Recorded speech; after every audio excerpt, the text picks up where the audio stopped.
Mes chers compatriotes, nous nous sommes réveillés ce matin avec l'annonce du énième attentat provoqué par les fondamentalistes islamistes et qui a touché notre pays quelques heures après l'annonce du massacre d'Orlando qui a frappé le peuple américain. Ces attentats terroristes dont nous sommes victimes montent d'ailleurs en grade dans la terreur qu'ils veulent susciter. Cette nuit, ils se sont introduits dans l'intimité, dans le domicile personnel d'un couple de policiers pour venir les assassiner devant un petit garçon de 3 ans pour qui, évidemment, nous avons les pensées les plus sincères. J'avoue que, en tant que mère, le message indiquant que le terroriste avait le petit garçon à côté de lui dans le canapé et se posait la question de savoir ce qu'il allait en faire, m'a évidemment totalement révulsé. Mais la vraie question, c'est pouvons-nous agir? Et la réponse est oui.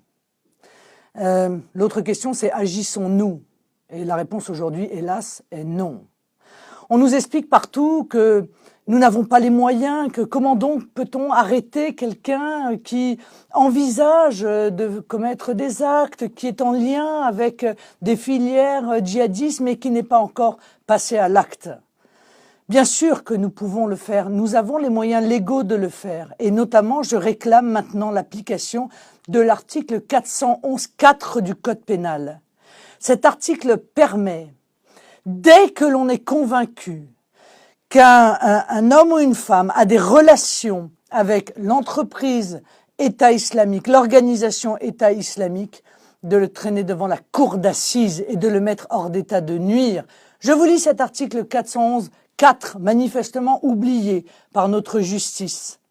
Le fait d'entretenir des intelligences avec une puissance étrangère, avec une entreprise ou organisation étrangère ou sous contrôle étranger ou avec leurs agents en vue de susciter des hostilités ou des actes d'agression contre la France est puni de 30 ans de détention criminelle et de 450 000 € d'amende.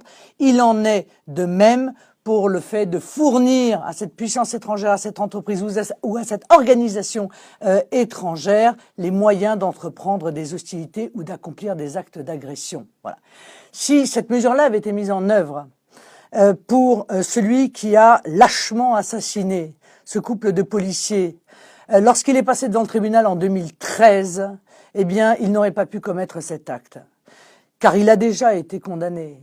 J'ai envie de dire que lui, comme les autres avant lui, coche toutes les cases. Détecté, non seulement par la police, mais déjà condamné pour avoir participé à une association de malfaiteurs à visée terroriste. Condamné à 3 ans de prison, dont 2 ans et demi ferme. Je ne sais pas combien il a fait de mois de prison, mais ceci probablement sera un autre sujet d'indignation. Deuxièmement, nous avons les moyens de la déchéance de nationalité, balayée d'un revers de main par le gouvernement.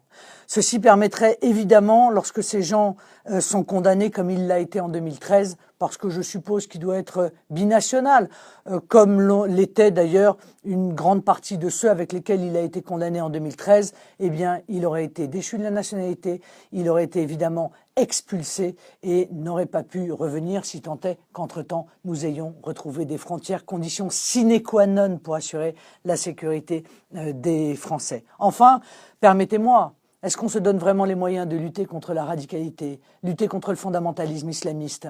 M. Cazeneuve est arrivé ce matin en nous expliquant qu'ils avaient quand même arrêté 100 personnes. Oh mon Dieu, 100 personnes! Mais sur combien de centaines d'autres? Sur combien de milliers d'individus qui fomentent sur notre territoire les attaques de demain, qui sont dans une démarche de promotion de ce fondamentalisme islamiste? Elle est là la vraie question.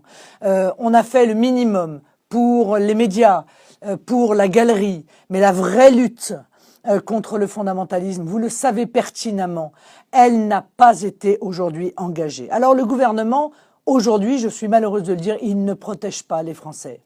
Ah, c'est sûr, il excelle dans le commentaire, il commente les attentats, il décrit les faits, Il décrit les sentiments qui les traversent. Il se comporte en quelque sorte comme une cellule psychologique. Mes chers compatriotes, je crois que nous ne pouvons plus nous contenter de filtres sur nos profils Facebook. Nous ne pouvons plus nous contenter des fleurs et des bougies. Si nous sommes en guerre, alors il faut la mener, cette guerre. Mener la guerre contre des soldats qui ne respectent aucune d'ailleurs des règles de la guerre, disons-le nous.